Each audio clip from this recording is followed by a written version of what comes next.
Horrid humidity is expected to be the talk of the town this weekend. KIMT StormTrack 3 meteorologist Hunter Donahoe discusses the difference between two moisture-related measurements in this week's Ask Away.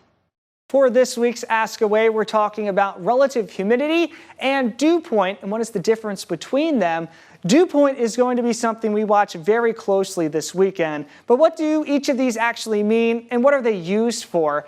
Relative humidity is defined as the amount of moisture in the atmosphere relative to the temperature. That's why it's given in a percentage. 15–20% relative humidity is perfect for fire production, and that is something we look at closely when we try to predict fire weather. Building materials, homes, things like that, we rely on humidifiers and dehumidifiers to control that relative humidity within those buildings. Dew point is the measure of moisture in our atmosphere, the content of it. It's used to judge human comfort. That's why it's given in a temperature. And when that temperature and dew point are close together, that's when we start to talk about morning fog. That is the potential for that to develop in the morning. So what is relative humidity? With a given temperature, 65 degrees, and a dew point stagnant at 65. When the two are close together and the same, that's 100% relative humidity.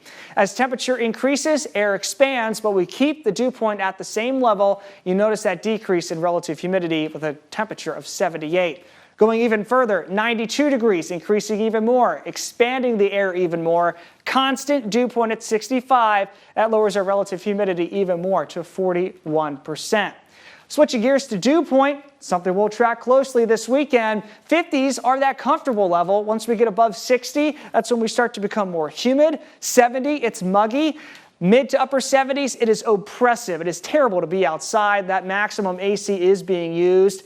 This level is likely what we're going to be seeing this weekend. So that is why you should be staying inside or trying to stay as cool as possible and as hydrated as possible. Well, you can track that easily on the KIMT weather app to see what the dew point is as we go throughout this weekend. There's relative humidity and dew point. If you have any other weather or science-related question, please send it in to weather@kimt.com, and I'll be answering more questions later on next week.